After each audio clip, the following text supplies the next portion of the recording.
Hello everyone, कैसे हैं आप लोग। होपफुली मेरी भावनाएं आपको समझ आ रही होंगी। भावनाओं से मतलब है मेरे जो वीडियोस हैं वो आपको अच्छे से समझ आ रहे होंगे। इसी तरीके से हमारे वीडियोस देखते रहिए और मेरी भावनाओं को समझते रहिए। तो आज हम लेके आए एक नया टॉपिक जिसका नाम है पोटेंशियोमीटर।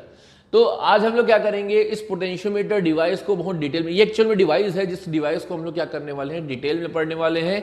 तो आज का हमारा एजेंडा क्या है कि पहले तो पोटेंशियोमीटर है क्या, इसकी जरूरत क्यों पड़ी, इसका प्रिंसिपल क्या है, इसका कंस्ट्रक्शन क्या है, साथ में इसके बेस के दो एप्लीकेशंस है, वो दोनों एप्लीकेशंस को हम लोग यहाँ पे देखने वाले हैं। तो आज का जो लेक्चर है वो इंटरेस्टिंग भी होने वाला है और थोड़ा सा लंबा भी होने वाला है, बट नो वरीज, जब मेरा साथ है तो फिर क्या दिक्कत है।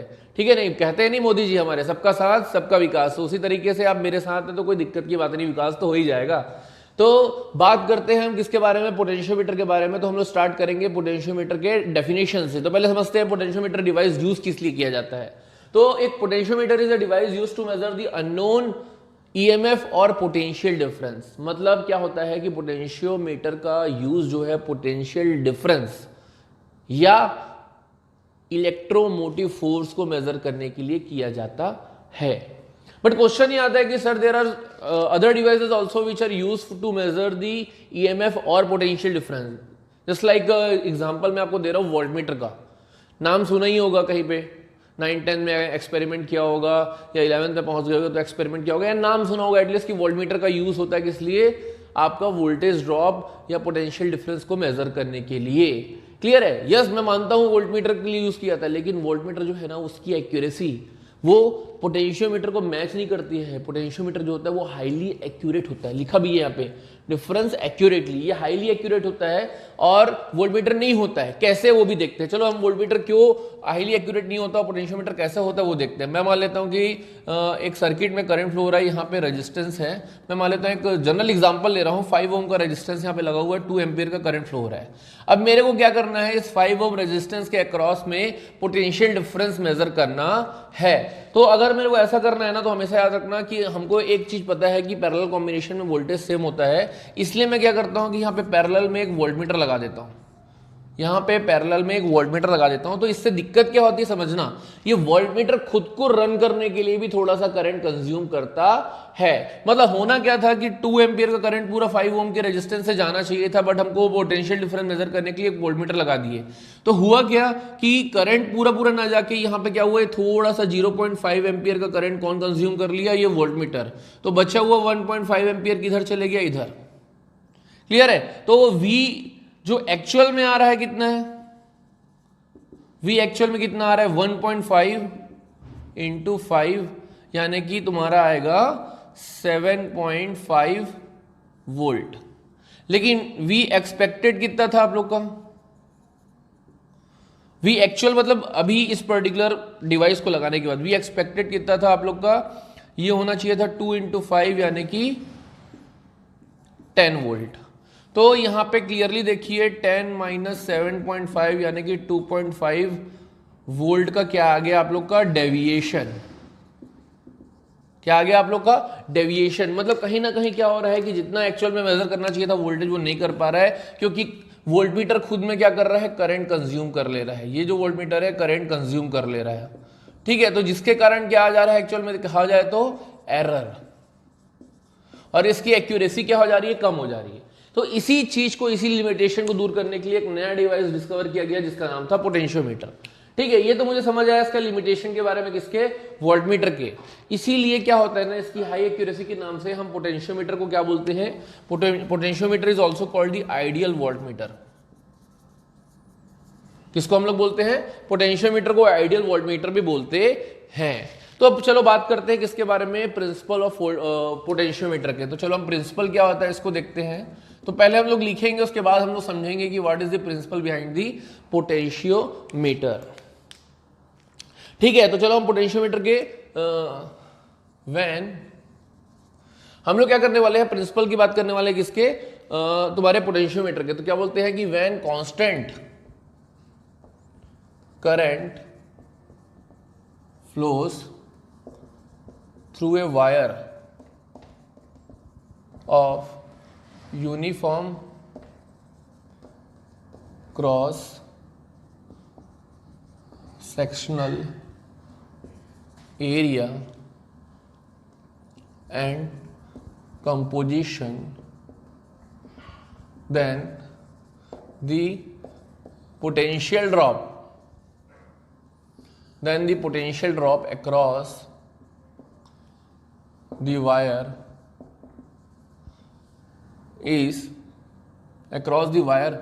length is directly proportional to the length of the wire। तो क्या लिखा है यहां पे समझने की कोशिश करना। ये प्रिंसिपल आपका कि जब भी कांस्टेंट करंट को हम फ्लो कराएंगे किसी wire of uniform cross sectional area और कंपोजिशन के, तब पोटेंशियल ड्रॉप जो होगा किसी वायर के लेंथ में वो कितना होगा, वो डायरेक्टली प्रोपोर्शनल होगा to the length of the wire. चलो इसको समझने की कोशिश करते हैं। पहले ये देखते हैं यहाँ पे कांस्टेंट क्या क्या चीज है। जब कांस्टेंट करंट की बात कर रहे हैं, this is the constant current flows through the wire, uniform cross sectional area और कंपोजिशन। यहाँ कंपोजिशन की बात किया, यूनिफॉर्म क्रॉस सेक्शनल एरिया की बात किया, यानी कि कांस्टेंट करंट की बात बोला है तो आई क्या होगा आप लोग का यहाँ पे कांस्टेंट होगा। ठीक है, यूनिफॉर्म क्रॉस सेक्शनल एरिया की बात कर रहे हैं यानी कि ए क्या होगा आप लोग का कांस्टेंट होगा। ठीक है, साथ में अगर आप बात किए कंपोजिशन यानी कि मटेरियल का मतलब होता है रो, या इसकी रेजिस्टिविटी क्या होगा, ये कांस्टेंट होगा। क्लियर है। तो ये कब की बात कर रहा है, तब क्या बोला है आपका कि potential drop is directly proportional to the length. इस पर्टिकुलर को समझने के लिए हम क्या करेंगे, ओम्स लॉ से स्टार्ट करेंगे। तो by Ohm's law we know that V is equal to I into R, also R is equal to rho L upon A, यानी कि I into rho L upon A, as R is equal to rho L upon A। Clear है। तो यहां से क्या हुआ, मेरे को दिख गया V is equal to I rho L upon A। अब ये बताइए कि हम लोगों ने यहाँ पे देख के रखा है कि कांस्टेंट क्या क्या क्या है। तो हमारा ये कांस्टेंट है, ये कांस्टेंट है और ये कांस्टेंट है। तो तीनों अगर कांस्टेंट है, ये तीनों अगर कांस्टेंट हो गया तो आई कैन से दैट कि V is directly proportional to L, यानी कि तुम्हारा यही जो बोला है ना कि potential drop across the wire is directly proportional to the length of the wire. ठीक है, V is directly proportional to the length and V is equal to KL। यहाँ पे कांस्टेंट लगेगा प्रोपोर्शनैलिटी को हटाने के लिए, जिस K को हम लोग क्या बोलते हैं, where K is a constant of proportionality called potential gradient। Clear है। इस K को हम लोग क्या बोलते हैं, पोटेंशियल ग्रेडियंट बोलते हैं, यानी कि V is directly proportional to K and V is equal to KL। अगर हम लोग को कोई बोले कि आप पोटेंशियल ग्रेडियंट को डिफाइन करो तो भी हम लोग क्या कर सकते हैं। तो let's define the potential gradient, कि हमारा पोटेंशियल ग्रेडियंट क्या होता है। What do you mean by potential gradient. तो potential gradient is nothing but it is defined as the voltage drop per unit length of the wire। ठीक है, तो K को हम लोग क्या बोलेंगे, it is nothing but the voltage drop per unit length of the wire is called the potential gradient. Clear है। V is equal to K upon K is equal to V upon L, जिसकी unit क्या होगी, जिसकी unit होगी आपकी volt पर metre.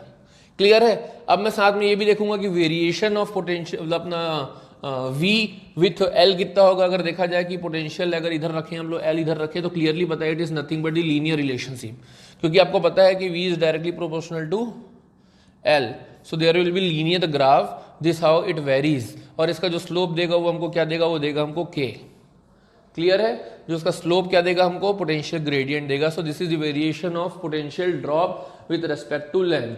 So this is the principle of potentiometer, जिसके ऊपर ये काम करता है। इसके बाद अब हम लोग देखने वाले हैं किसके बारे में, इसके कंस्ट्रक्शन के बारे में।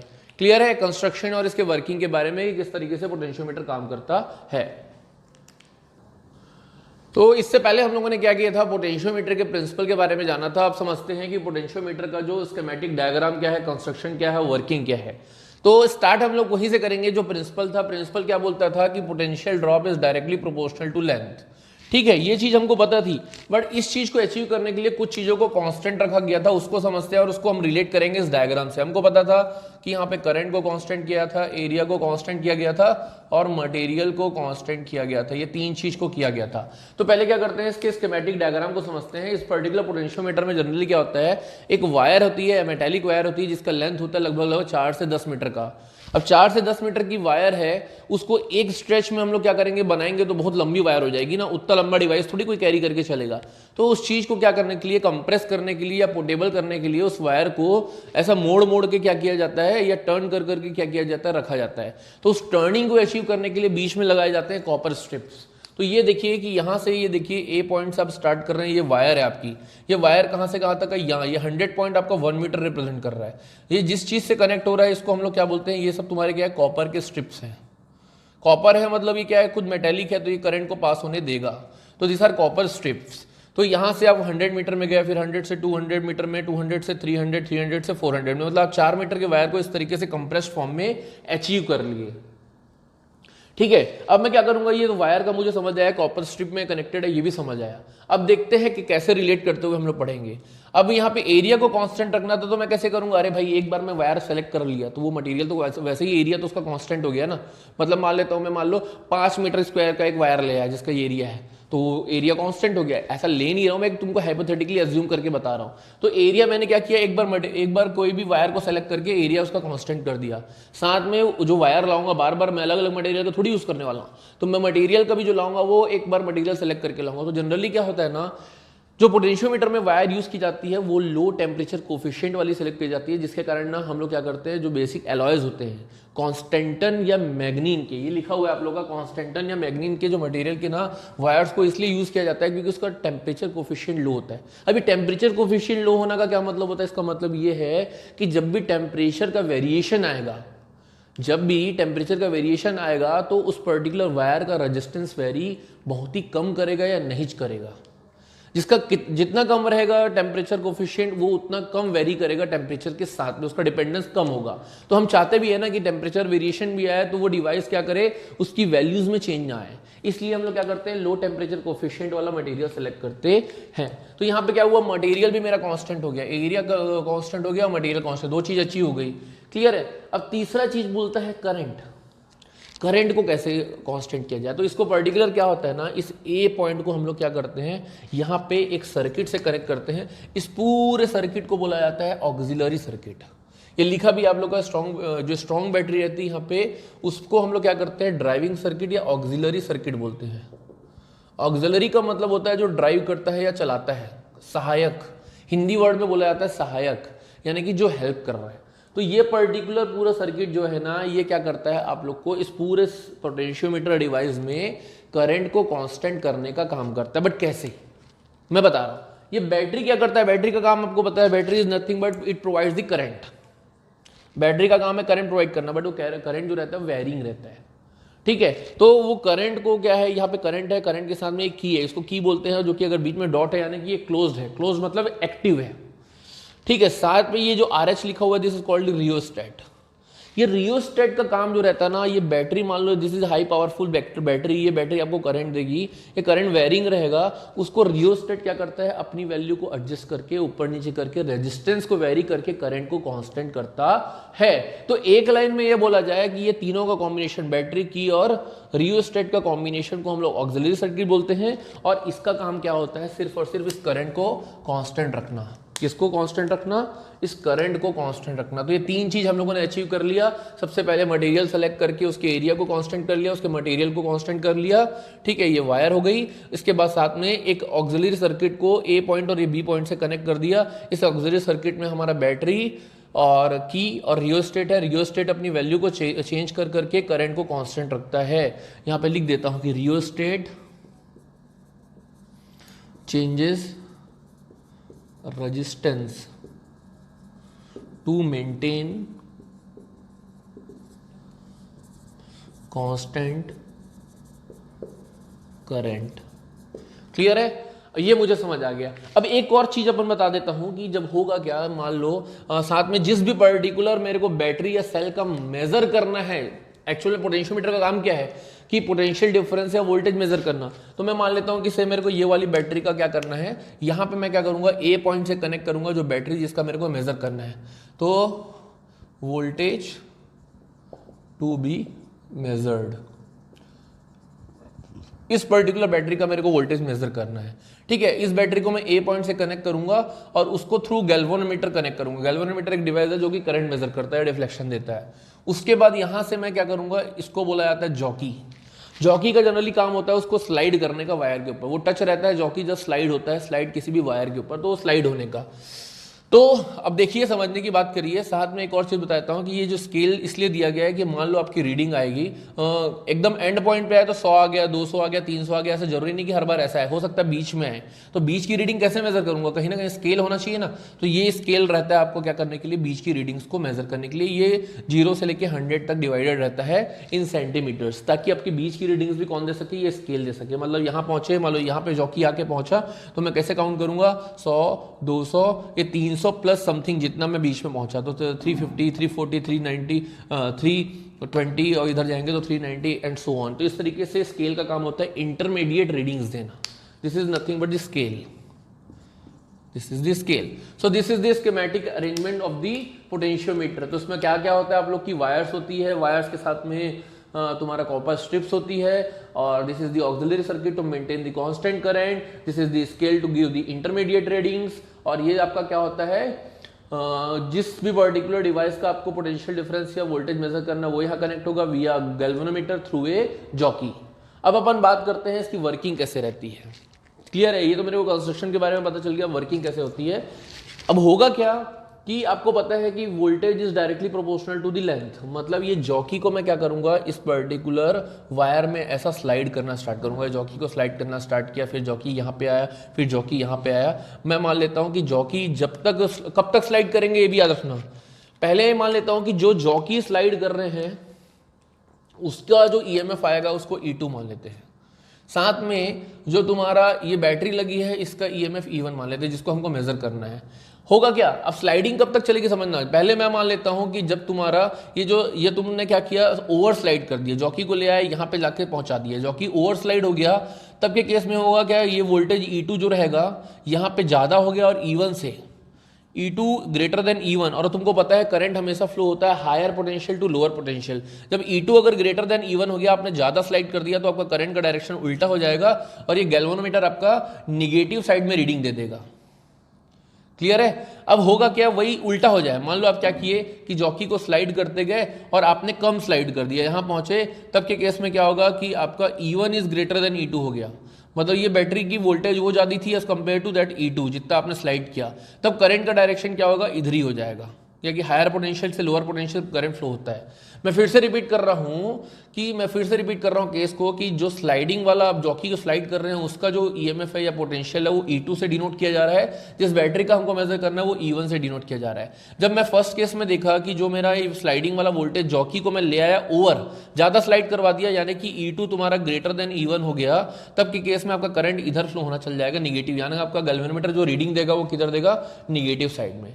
दूसरे वो देखो वहां पे बना भी हुआ है। और साथ में अगर उल्टा हो जाए, आपने जब गैल्वेनोमीटर को क्या किया, स्लाइड कर, मतलब ये जॉकी को स्लाइड करवाया और आपकी रीडिंग आ गई, आप कम दे दिए, मतलब स्लाइड कम करा दिए किससे, जितना करना था, तो होगा क्या कि यहाँ पे E1 आपका ग्रेटर हो जाएगा E2 से और आपका करंट इधर फ्लो होगा और आपका गैल्वेनोमीटर पॉजिटिव रीडिंग दिखाएगा। लेकिन हमको कब तक स्लाइड कराना है, हमको ऐसी वैल्यू चाहिए और वहां पे जाके रुकना है जहां पे जब मैं जॉकी को लेके आऊं तो E1 is equal to E2 हो जाए, यानी कि ये गैल्वेनोमीटर आपका जीरो रीडिंग दिखाए। कब, जब गैल्वेनोमीटर अपनी जीरो रीडिंग दिखाएगा तो ऑब्वियस सी बात है, आपको पता है अगर दोनों पॉइंट का पोटेंशियल सेम है तो आपका करंट जो है वो जीरो हो जाएगा। तो वही चीज ये बता रहा है कि जब ये रोलिंग आपका कब तक चलते रहेगा जॉकी को आप स्लाइड कब तक कराते रहेंगे, जब तक आपका ईएमएफ दोनों पॉइंट का बराबर ना हो जाए, E1 is equal to E2 ना हो जाए, या पोटेंशियल डिफरेंस दोनों पॉइंट का बराबर ना हो जाए, जब ऐसा होगा तो करंट फ्लो होना स्टॉप हो जाएगा, यानी कि गैल्वेनोमीटर जीरो रीडिंग दिखाएगा। तो एक लाइन में समझते हैं कि इस जॉकी को कैसे यूज करना है। मैं जॉकी को जब स्लाइड कराना स्टार्ट किया, जहां पे जॉकी ऐसे पॉइंट पे पहुंचा जहां पे गैल्वेनोमीटर जीरो हो गया, पहले क्या होगा कि जब आप रोल कराते जाओगे तो आगे पीछे होते रहेगा, ज्यादा स्लाइड करा दोगे तो निगेटिव साइड दिखा देगा, कम स्लाइड करा दोगे तो पॉजिटिव साइड दिखा देगा। ऐसे पॉइंट पे लेके जाओ जहां पे गैल्वेनोमीटर का डिफ्लेक्शन दिखाना जीरो हो जाए, गैल्वेनोमीटर एकदम स्ट्रेट हो गया, मतलब समझ जाना यही वाला पॉइंट है जहां पे आपका EMF E1 is equal to E2 हो गया। तब आपने क्या किया, यहां से ऐसा लेंथ मेजर कर लिया, मान लेते हैं यहां से पहुंचा 100, उसके बाद आप पहुंचे यहां से 150 पॉइंट पे आपका क्या हुआ, 150 पॉइंट पे आपका गैल्वेनोमीटर जीरो रीडिंग दिखा दिया। इसका मतलब क्या है, this is the deflection point, this is the deflection point. तो आप क्या करोगे, कुछ नहीं, V is equal to KL होता है, आपको पता है, पोटेंशियल ग्रेडियंट की आपको वैल्यू इस पर्टिकुलर मटेरियल की पता होगी, से दिस इज 2, और उसको आप 150 से मल्टीप्लाई कर दोगे तो आपको पता चल जाएगा 300 इज द वोल्टेज ड्रॉप। एक मैं जनरल एग्जांपल दे रहा हूं कि K की वैल्यू आपको पता रहेगी, लेंथ आपका 150 आ गया, तो this is the 300 volt, this is the potential, यानी कि ये बैटरी का क्या है, वो कैपेसिटी है, क्या है आपकी 300 वोल्ट किसकी बैटरी की रीडिंग है, E1 की। इस तरीके से आपकी बैटरी की रीडिंग, यहां से अलग अलग बैटरी यूज करोगे तो अलग अलग रीडिंग्स आएंगी, अलग अलग पॉइंट जॉकी का आएगा, और उसके करस्पॉन्डिंग आप क्या करोगे, वोल्टेज ड्रॉप निकाल सकते हो। सो this is about the principle of potentiometer, hopefully आपको समझ आया होगा। इसके बाद हम लोग क्या करेंगे, इसके दो एप्लीकेशंस के बारे में देखेंगे। So will start from the applications now. अब बात करने वाले हैं हम लोग पहले एप्लीकेशन ऑफ पोटेंशियोमीटर में, जिसका सबसे पहला एप्लीकेशन क्या होता है, to compare the EMFs of two primary cells. मतलब ये जो पोटेंशियोमीटर है जनरली दो प्राइमरी सेल्स के कंपैरिजन के लिए यूज किया जाता है। ठीक है, इसको बताऊंगा कि क्यों यूज किया जाता है, क्या इसका फायदा है, जब इसका रिजल्ट आएगा। तो पहले ये समझते हैं कि इसका स्कीमेटिक अरेंजमेंट में चेंजेस क्या है। हमको तो वो अरेंजमेंट पता था कि यहाँ पे अगर इस अरेंजमेंट की बात करें तो क्लियरली देखिए, ये आप लोग का ऑक्सिलरी सर्किट होता था, ये आज भी ऑक्सिलरी सर्किट है, जिसका काम करंट को कांस्टेंट प्रोवाइड करना था। This is the length of the wire. यहाँ पे कॉपर स्ट्रिप को हटा दिया हूँ कि उतना डिटेल में हमको नहीं जाना, हम लोगों ने जो कंस्ट्रक्शन वाला पार्ट था वो देख लिया था। तो ये वायर्स है, वायर्स इस तरीके से आपकी क्या है, कनेक्टेड है। स्केल भी दिखाने की जरूरत नहीं है, हमको जो दिखाना है वो हम डायरेक्ट फोकस करेंगे। यहां से मैंने क्या किया, पर्टिकुलर ए पॉइंट से पहले एक बैटरी को कनेक्ट किया और इस ए पॉइंट से ही दूसरी बैटरी को कनेक्ट किया। इन दोनों E1 और E2 का ही ईएमएफ को या वोल्टेज को मेरे को क्या करना है, कंपेयर करना है। क्लियर है। मैंने जानबूझ के क्या किया कि इस पर्टिकुलर E1 को बीच में, इस E1 को कनेक्ट कर दिया C पॉइंट से, जिसके बीच में एक की लगा दी। साथ में मैंने E2 को कनेक्ट कर दिया C पॉइंट से, जिसके बीच में एक की लगा दी, और दोनों पॉइंट के बीच में एक रेजिस्टेंस बॉक्स के थ्रू होते हुए, रेजिस्टेंस बॉक्स के बाद यहां पे एक आएगा आपका गैल्वेनोमीटर। ठीक है, गैल्वेनोमीटर के थ्रू आपका क्या आएगा, यहाँ पे जॉकी लगेंगे J1 और J2। अभी ये समझ नहीं आ रहा है कि आप लोगों को क्वेश्चन पूछोगे, सर ये रेजिस्टेंस बॉक्स तो पहले नहीं था, अभी क्यों लग गया है। इस रेजिस्टेंस बॉक्स का यहाँ पे क्या होता है, यहाँ क्या काम होता है, to prevent the excessive flow of current. मतलब होगा क्या कि कभी कभी क्या होता है, हम लोग ऐसी बैटरी लगा देते हैं जिसकी कैपेसिटी बहुत ज़्यादा है, यानी कि ज़्यादा कैपेसिटी का बैटरी लगाने से, और जिसका पोटेंशियोमीटर का उतनी क्या बोलते हैं कैपेसिटी नहीं है कि उतनी बैटरी का वो मेजर कर सके। तो क्या होगा इससे कि एक गैल्वेनोमीटर जो है वो बर्न हो जाएगा। तो क्या होगा कि रेजिस्टेंस बॉक्स की वैल्यू को इस तरीके से फिक्स करके रखो कि एक सर्टेन अमाउंट ऑफ करंट से ज़्यादा करंट कोई बैटरी दे तो वो क्या कर दे, उस पर्टिकुलर करंट को ब्लॉक कर दे। तो सिर्फ क्या करता है, ये प्रिवेंट करता है एक्सेसिव फ्लो ऑफ करंट को, ताकि ये गैल्वेनोमीटर क्या हो, डैमेज ना हो या बर्न ना हो। इसलिए इसके पहले क्या लगाया जाता है, एक रेजिस्टेंस बॉक्स लगाया जाता है। साथ में क्या किया है कि मैं तुम लोग को बताता हूं कि अब यहाँ पे हमको करना क्या है इस पर्टिकुलर स्टेट में। मैं मान लेता हूं कि जब मैं क्या करूंगा, कनेक्ट करूंगा प्लग, ये प्लग्स हैं, ये जो तुम्हारा ये प्लग बोलते हैं या की बोलते हैं, जब मैं क्या करूंगा, प्लग को कनेक्ट करूंगा बिटवीन ए और सी, तब तुम्हारा ये E1 एक्टिव होगा। जब मैं प्लग को एक्टिव करूंगा बिटवीन बी एंड सी, इसको ओपन कर दूंगा, इसको क्लोज कर दूंगा, बी और सी के बीच वाले में, तो E2 कनेक्ट हो जाएगा। और दोनों के केस में मैं क्या करूंगा, रीडिंग लूंगा। पहले केस में रीडिंग लूंगा तो जॉकी की रीडिंग से यहाँ पे आई, जिसका लेंथ था कहाँ से, L1। जब मैं दूसरे वाले को, इसको पहले वाले को हटा के दूसरे वाले को कनेक्ट किया, तब मेरी रीडिंग आई से L2, और दोनों के करस्पॉन्डिंग से मैं क्या निकाल दूंगा, पोटेंशियल ड्रॉप, और उसको रिलेट करने वाला हूं। तो लेट्स सी कैसे करते हैं। When the plug between A और C, between A and C is closed, दूसरा ओपन है ना, when the plug between A and C is close, तब के केस में E1 एक्टिव होगा, therefore reading of the jockey J1 will be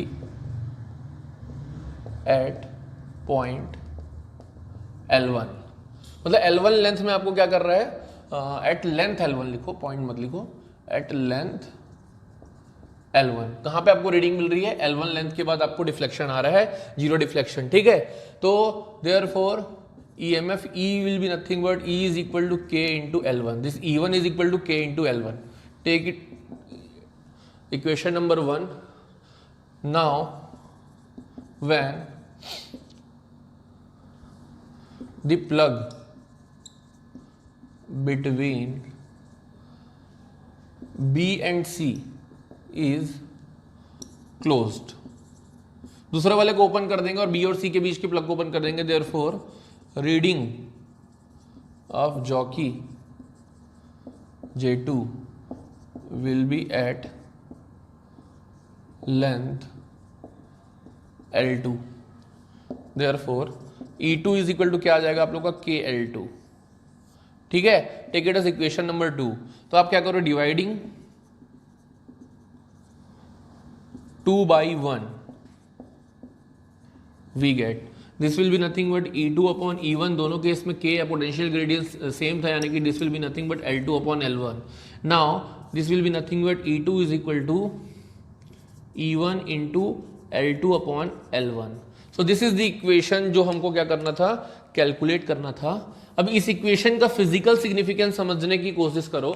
कभी कभी क्या होता है ना कि मुझे क्या है कि इस पर्टिकुलर वायर का यानी कि इस पर्टिकुलर पोटेंशियोमीटर का मेरे को K की वैल्यू नहीं पता, यानी कि पोटेंशियल ग्रेडियंट की वैल्यू नहीं पता है, लेकिन मैं क्या कर सकता हूं, मेरे को एक ऐसा बैटरी या सेल मेरे पास है जिसका मेरे को ऑलरेडी क्या है वोल्टेज की वैल्यू पता है। मतलब मैं क्या बताना चाह रहा हूं तुमको, मेरे पास एक ऑलरेडी ऐसा सेल है या बैटरी है जिसकी मेरे को वोल्टेज पता है। तो मैं क्या करूंगा, उस स्टैंडर्ड बैटरी जो नोन बैटरी है जिसका मेरे को वोल्टेज पता है, उस नोन बैटरी को क्या करूंगा, this is the known battery, known voltage, उस बैटरी को मैं लेके आ जाऊंगा और साथ में क्या कर दूंगा, यहां पे कनेक्ट कर दूंगा, ठीक है। यहां पे कनेक्ट कर दिया, this is the known one, clear है। अब मैं क्या करूंगा, जो बैटरी का मेरे को निकालना है, भले मेरे को के इस पर्टिकुलर पोटेंशियोमीटर का नहीं पता है, अब मेरे को जिस बैटरी का निकालना है which is nothing but the unknown battery, उसको भी साथ में लगा दूंगा इसके।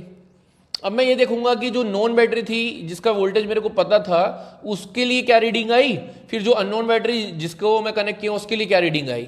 फिर मैंने क्या किया कि इस वाले फॉर्मूले को यूज करते हुए जो unknown battery is equal to known battery का voltage into L2 upon L1 करूंगा ना, तो मेरे को क्या हो जाएगा, बिना K की वैल्यू यूज किए भी अननोन वोल्टेज निकल जाएगा।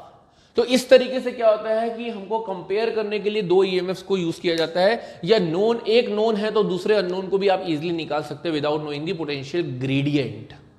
Also we can compare the EMFs also between the two batteries और cells. So this is the first application of potentiometer. Now we will move towards the second application. अब हम लोग move करने वाले हैं second application of potentiometer में, जिसमें हम लोग क्या करने वाले हैं, मेजर करने वाले हैं इंटरनल रेजिस्टेंस किसका, एक प्राइमरी सेल का। क्लियर है। तो ये जो लॉजिक जो है ना, ये जस्ट पहले एप्लीकेशन टाइप से ही है, वह थोड़ा सा इसमें अल्टरेशन है और हल्का सा सेल का कॉन्सेप्ट यूज्ड है। क्लियर है। जिसका सेल का बेसिक्स क्लियर है वही इस पर्टिकुलर कॉन्सेप्ट को समझ पाएगा, नहीं तो नहीं समझ पाएगा। तो अगर आपको कंफ्यूजन है तो go to my lecture of cells, यानी कि जिसमें मैंने क्या किया था, आपको ईएमएफ और इंटरनल रेजिस्टेंस और टर्मिनल पोटेंशियल डिफरेंस के बारे में बताया था। तो वो लेक्चर को एक बार रेफर करेंगे, तभी जाके ये लेक्चर आपको समझ आने वाला है। तो यहाँ पे क्या करने वाले हैं, हम इंटरनल रेजिस्टेंस किसी प्राइमरी सेल का निकालने वाले हैं। तो लॉजिक क्या है पहले उसको समझते हैं, उसके बाद हम लोग क्या करेंगे, डिराइव करेंगे।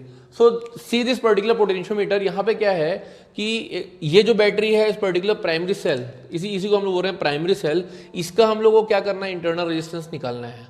ठीक है। तो मैंने क्या किया, साथ में इसकी जस्ट पैरेलल में एक रेजिस्टेंस बॉक्स लगा दिया। ठीक है। और रेजिस्टेंस बॉक्स को क्या कर दिया, की से कनेक्ट कर दिया, साथ में इस पर्टिकुलर बैटरी के थ्रू इसको डायरेक्ट कनेक्ट कर दिया गैल्वेनोमीटर में।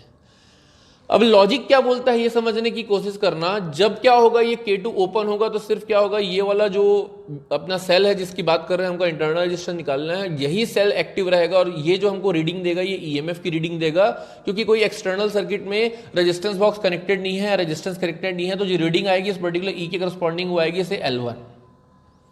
जो भी रीडिंग आएगी वो आएगी L1, यानी कि E is equal to KL1 आ जाएगा हमारा पहला रीडिंग। कब के केस में, जब ये रेजिस्टेंस बॉक्स का कोई रोल प्ले नहीं है, और जैसे हम क्या करते थे पोटेंशियोमीटर के कॉन्सेप्ट से, जहां पे पोटेंशियल ड्रॉप आएगा यानी कि गैल्वेनोमीटर की रीडिंग 0 आएगी, वो हमको डिफ्लेक्शन पॉइंट मिल जाएगा सेल के corresponding. Now what will happen, जब मैं क्या करूंगा इस पर्टिकुलर सेल के पैरेलल में क्या करूंगा, एक रेजिस्टेंस बॉक्स रख दूंगा, इस पर्टिकुलर की को मैं क्लोज कर दूंगा, तब क्या होगा ना, इस पर्टिकुलर सेल के बाहर एक एक्सटर्नल सर्किट क्रिएट हो जाएगा जिसमें क्या होगा, एक रेजिस्टेंस होगा। तो आप लोगों को अगर याद होगा ईएमएफ का कॉन्सेप्ट, ईएमएफ और पोटेंशियल डिफरेंस का, जब भी क्या होता है कि इसको एक एक्सटर्नल सर्किट से कनेक्ट कर दिया जाता है, तो ये जो रहता है ना आप लोग का, ये आप लोग का पोटेंशियल डिफरेंस बन जाता है, ना कि ईएमएफ। तो इस केस में जो रीडिंग आएगी मेरा, ये जो L2 डिफ्लेक्शन आएगा, L2 is nothing but this is the potential difference. Clear है, this is the potential difference. Actual में ये गलत है, यहाँ पे J2 आपकी जो रीडिंग आएगी, क्योंकि आपको पता होना चाहिए EMF is always greater than the potential difference, तो उसको करेक्ट कर लेते हैं हम लोग यहाँ पे कि this deflection J2 will be nothing but this one, यानी कि आपकी जो रीडिंग आएगी सेकेंड केस में, this will be nothing but this one. तो ये आपका L2 रीडिंग आ गया। क्लियर है। तो हुआ क्या, पहले केस में जब ये रेजिस्टेंस बॉक्स कनेक्टेड नहीं था, कोई रेजिस्टेंस इंट्रोड्यूस नहीं था, तो जो रीडिंग आएगी वो ईएमएफ थी। जब ये रेजिस्टेंस बॉक्स इंट्रोड्यूस हो गया तो जो रीडिंग आएगी वो पोटेंशियल डिफरेंस होगी। इतना कॉन्सेप्ट है। चलो इसी कॉन्सेप्ट को लेके चलते हैं कि when K2 is kept open, then the potential difference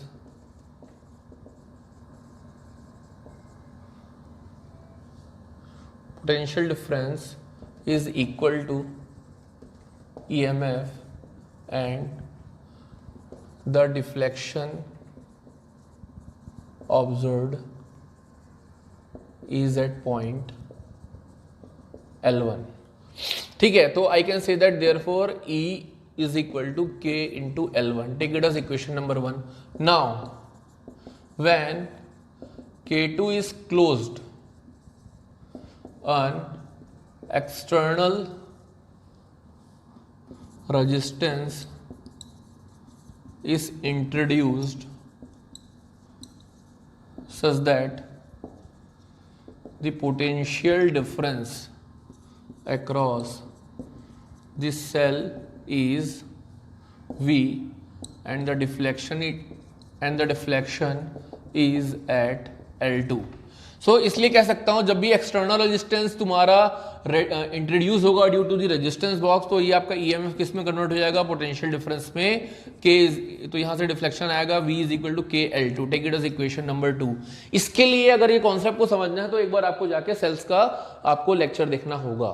ठीक है, तो ये आ जाएगा ईएमएफ जब आपका कोई एक्सटर्नल सर्किट कनेक्टेड नहीं था, जब एक्सटर्नल सर्किट कनेक्ट हुआ तो आपका क्या हुआ, ये पोटेंशियल डिफरेंस में कन्वर्ट हो गया। Now what I will do, dividing 1/2 we get, so it will be nothing but E upon V is equal to L1 upon L2। K cancel हो जाएगा तो बचेगा क्या, L1 upon L2। also we know that आपको पता होना चाहिए V is equal to E minus I into internal resistance। Clear है, तो आपको अगर E निकालना है तो therefore E will be nothing but V plus IR and V is nothing but I into capital R plus I into small r, this is nothing but E। तो यहाँ E की वैल्यू को substitute करूंगा, therefore E की value हो जाएगी IR plus IR upon I into R, this is nothing but L1 upon L2। Clear है, यहाँ पे V इज इक्वल टू क्या है, I into कैपिटल R, तो ये हो जाएगा IR plus IR upon IR, this is equal to L1 upon L2। इसको आगे सॉल्व करते हैं हम लोग।